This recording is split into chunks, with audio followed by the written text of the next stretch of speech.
Il est bon, hein, le bénir. Ah, il arrive, il arrive. Bon. Ce soir, on va parler, si Dieu le veut et qu'il nous donne, Bezrat Hashem l'aide, de pouvoir aborder le sujet d'une façon abordable. Parce que malheureusement, le travail du Yetzer Hara, c'est de nous faire changer les... de nous enlever l'extinction. Comment on dit l'extinction? Quand tu... La différence. La distinction entre le bien et le mal. Malheureusement, on n'arrive pas à reconnaître le bien du mal et le mal du bien. Est-ce que vous êtes d'accord à ce que je viens de dire? Non? Non. Pas à discerner les deux. On ne sait pas si on fait bien, on fait mal. Non, je ne parle pas de ça. Je parle pas de ça. Ah, ce qu'on fait ou ce que... Je parle plus que ça, encore plus. Je parle de trier entre le bien et le mal. Ça veut dire, toi tu sens quelque chose de bien, moi je te dis que c'est mal. Ça, comme peut-être non. Comme les docteurs. Ouais, comme les docteurs, mais même encore les docteurs, c'est quelque chose qui est. Mais moi je te dis par exemple, tu manges une pizza ou un shawarma, c'est bon. Je te dis que c'est pas bon. Pour la santé. Hein? Pour la santé. Ouais, pour la santé, mais moi je te dis que le goût que tu as et que tu kiffes, c'est pas bon, c'est faux. C'est le vrai goût. C'est faux. Discernement. Un discernement. Comme le vin hongrois. T'as pas choisi le bon mec qui fait, je crois. Non, mais on va dire un mec qui kiffe vraiment le vrai truc, ok? C'est de ça que je parle. Quand nous, soi-disant, on croit qu'il y a des choses qu'on a vraiment besoin, et c'est vraiment kiffant, ça veut dire, c'est un kiff, c'est un kiff que tu te fais à toi-même. Et moi, je te dis, ben, tu sais quoi? Ben, c'est même pas un kiff pour toi. Je lui dis, mais attends, je le kiffe, qu'est-ce que tu veux de moi? Eh ben non. C'est comme un petit exemple, comme par exemple, je vais vous donner un exemple exceptionnel, comme quoi on est vraiment des blés. Il y a des bons vins, vous savez, des vins qui coûtent 1000 euros, 2000 euros. Ok? Maintenant, je vous mets un verre d'un vin de 2000 euros. Et je vous mets un verre de vin du supermarché à 10 shekels. Et je vous dis, allez, testez, goûtez. Si on n'est pas des connaisseurs, on peut pas savoir. Et même si tu es un connaisseur, On voit pas la différence. il y a une toute petite différence, mais pas jusqu'à là à dire de 1000 ou 2000 euros. C'est vrai ou faux? Et tu sais quoi? Et même si on n'est pas des connaisseurs, avec une différence de 2000 euros, frérot, quand même, il faut qu'il y ait quand même un petit truc. Il a du bouchon, il a du... Et le pire de tout ça, c'est pas ça. Mais s'il y a une différence, il met pas du lave. Ah bah La tu sais, mer, il est eh bah, dégueulasse. tu veux que je te dise quelque chose? Mais non, C'est le vin de 2000 euros qui est le moins buvable et qui sèche la bouche. Ah oui, moi je peux te le dire. Moi, c'est les vins chers qui te, tu préfères les vins qui te chers? scotchent. Mais je sais pas, moi je veux pas acheter une. Oh non, honnêtement. Non mais moi ce que je veux te dire, regarde, tu prends une cigarette, d'accord? Tu prends une cigarette, tu la kiffes, oui ou non? Une de Ouman et une de... Maintenant tu prends un cigare qui coûte 100 euros, que rien qu'à peine tu fais rentrer déjà, tu te sens pas bien, tu as déjà le truc, et on t'apprend qu'en fait le cigare c'est ça qui est le meilleur. Bah, donc quand... Rabbi Nachman il parle du bon vin. Ouais. Alors il est mieux. Ouais, non, mais moi ce que je veux vous faire apprendre, c'est que nous, on a, soi-disant, des connaissances en sachant qui est bien, qui est bon, qui est pas bon. Mais là, je vous fais montrer comme quoi c'est faux. Ouais, donc ce qui fait mal, c'est bon, ce qui fait pas mal. Normalement, dans le monde, c'est comme ça. Un vrai bon vin, c'est pas un vin, normalement, qui est bon. Tu t'imagines que les vrais bons vins, c'est pas des vins qui sont sucrés? Normalement, ce qui est bon, c'est sucré. On peut faire le sur pour la refoua shlema de Hillel Ben Sarah. Victor Chaim. Victor Chaim Ben Esther, la refoua shlema. Hillel Ben Sarah. Hillel Ben Sarah, refoua shlema. Amen. Rivka Bat Leila.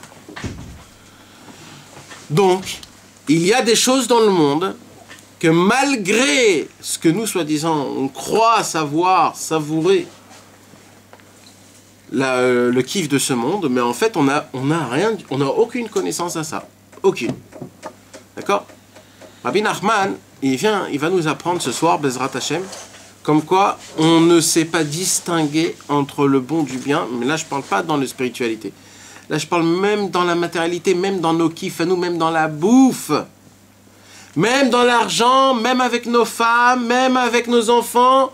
Avec tout dans ce monde, on ne sait pas distinguer le bien du mal. Et pire que ça, c'est que le mal pour nous, c'est le bien. La femme qui coûte la plus chère, c'est la meilleure.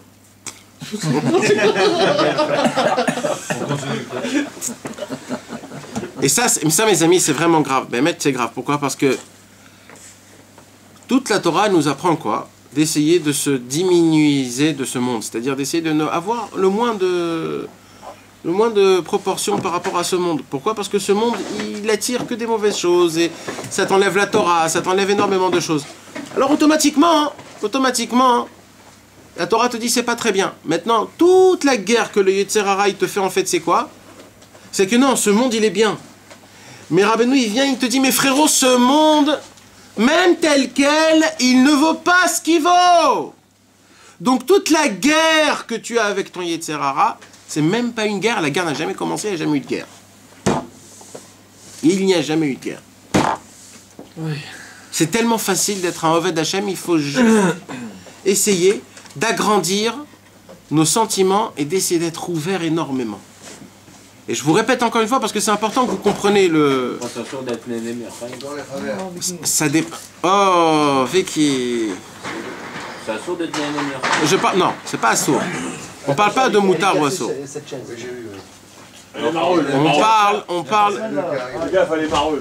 On parle du fêté. Oh non, vas-y.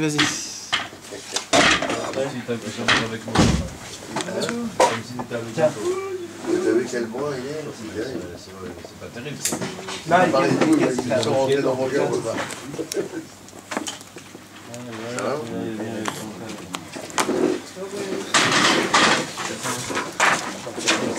Alors,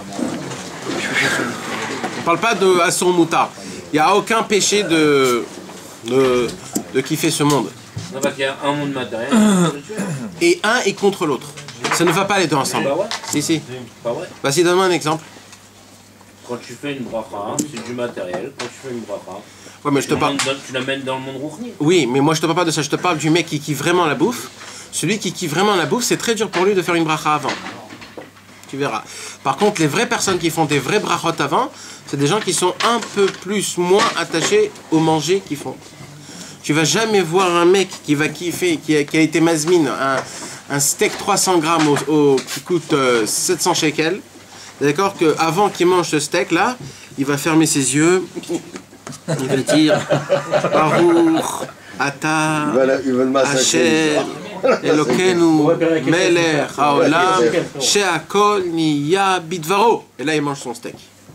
Par contre, le mec qui va prendre un steak de 700 grammes, je sais même pas quand il va le manger, s'il va même pas oublier qu'il y avait déjà un Dieu dans ce monde.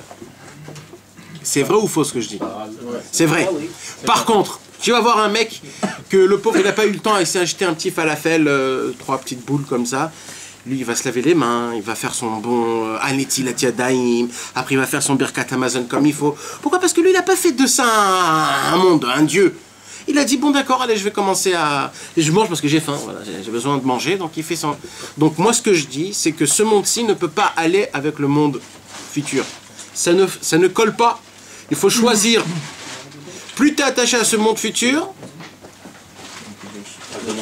à ce monde, moins tu as le monde futur. Non, ouais, bah d'accord. Non, faut pas dire ça. Je parle pas du monde futur, je parle du monde spirituel, pardon. Ah d'accord. Le monde spirituel, tu l'as en moins. Plus tu es attaché au monde spirituel, moins tu prends de l'importance dans ce monde-ci. C'est quoi le terme en hébreu du monde spirituel? Voilà, Olam Rouhani, la Rouhaniout. En fait, tu te détaches, Non. tu es plus attaché au monde spirituel. À Hachem, on va dire ça très simple. Ouais, voilà. Plus tu es attaché à Hachem, moins tu es attaché à ce monde. Moins Plus tu es attaché à ce monde, moins tu es attaché à Tu es Hachem. d'avoir un Olam Gashmi pour avoir un Olam Rouhni. Non, t'es pas obligé. Pourquoi non? Non, parce que le paire de fait... tefilin c'est Gashmi. Ouais. Tu l'apprends, elle est Gashmi. Ouais. Donc quand tu mets la paire de tefilin que tu fais, la tefilin, Ouais. tu la montes sur le monde de Rouhni. Ouais, mais ça s'arrête là. Mais moi je te parle des kiffs qu'on a personnellement. plus un homme il est attaché au kiff qu'il y a dans ce monde-ci, moins il est attaché à Hachem.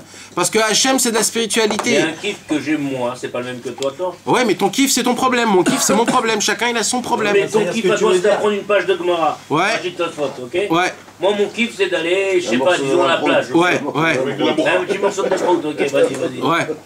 Eh ben, mon kiff à moi d'étudier le truc. Alors, il est rouchni. Ouais, non, il est rouhani, mais ça aussi, c'est un problème. Pourquoi? Parce qu'il faut le faire que pour Dieu, pas parce que c'est mon kiff.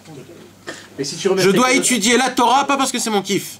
Parce que c'est Dieu qui me l'a demandé. Alors comme je le kiffe, je vais pas l'étudier. Je vais aller étudier quelque chose d'autre. Non, mais là, on n'est pas là, Mitor Shalolishma, on n'est même pas là. Ça, c'est pour les gens qui sont depuis le départ. C'est donc depuis le départ qui sont pas attachés à la Torah. Alors on leur dit, depuis le départ, ça va aller très bien. Mais en vérité, un homme. C'est comme ça que ça fonctionne, ça ne marche pas ensemble, c'est comme ça. C'est pour ça que tout ce que la Torah, elle vient, elle te dit, tu veux casser ce monti? Eh ben moi, je vais te donner des choses pour que tu casses ton monti. Tu gagnes ta paye, eh ben tu donneras 10% à Hachem. Tu casses ce monti. Quand tu manges, tu vas pas manger comme un goinfre. Tu vas faire une bracha avant et après. Tu casses ce monti. Il te dit, tu manges de la viande, tu pourras pas manger du lait pendant 6 heures. Ça casse ce monde. À chaque fois, tout ce que la Torah nous a demandé, c'est pour pas qu'on soit complètement sur ce monti. Alors la Torah nous dit qu'il faut manger que du manger cachère, qu'il faut pas mélanger le lait et la viande, que quand tu manges, il faut manger pas comme un goinfre, de faire une prière avant et après, de se laver les mains. Tu sais combien de gens ne se lavent pas les mains avant de manger du pain? Et combien c'est très grave? Pourquoi? Parce que Hachem il te dit, tu sais quoi frérot? Moi ce que je te demande c'est juste une chose, pour pas que tu sautes dans la bouffe comme une vache elle mange, sois un homme. Comment tu sois un homme? Tu vas d'abord te laver les mains, tu vas bien te les essuyer pour pas qu'il reste un peu d'eau, parce que s'il reste un peu d'eau, c'est pas bien. Après, tu prends le manger dans tes mains, tu fais amotzi lachamina aret, tu manges petit à petit, tu ne parles pas jusqu'à ce que tu termines ta bouchée, et vas-y, tu continues. Un mec qui est hyper affamé, qui est dans ce monti, mais il voit rien de tout ça. Mais il voit rien de tout ça. Il veut dire c'est pas péché, c'est pas écrit dans la Torah, c'est pas comme ça que j'ai vu. Alors lui c'est un mec, c'est un pipomane. C'est tout. Mais non, on parle pas de gens comme ça, on parle de gens qui veulent s'attacher à Hachem. Les gens qui veulent s'attacher à Hachem, ils comprennent bien qu'on ne peut pas tourner et rester dans la plage toute la journée. Parce qu'il y a... Ouais.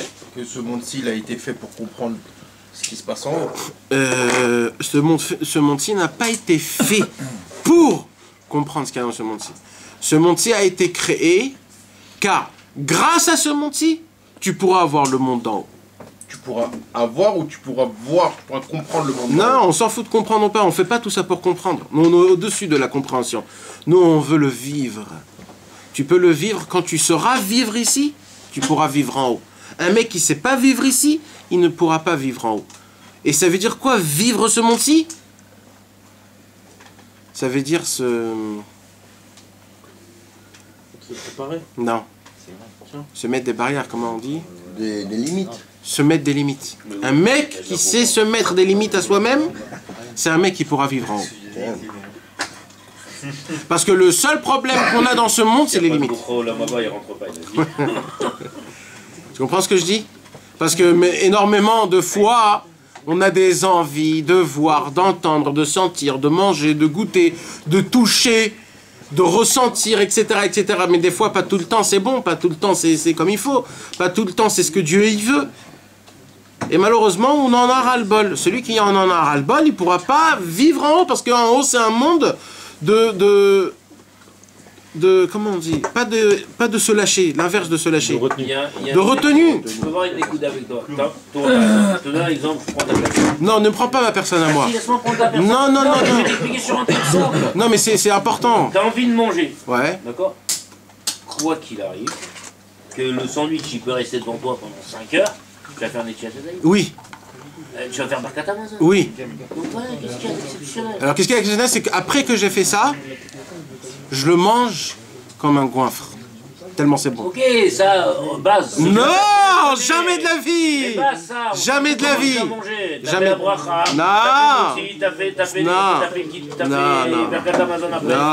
Il y a des cavanotes à avoir quand tu manges. Non, d'abord mange comme un mec. Ouais. Ne mange pas comme une vache.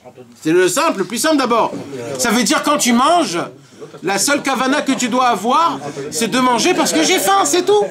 Pourquoi on mange? Pourquoi on mange, mes amis? Pourquoi on mange? Pour que le corps y tienne. Mais c'est une mitzvah de se nourrir. Oui!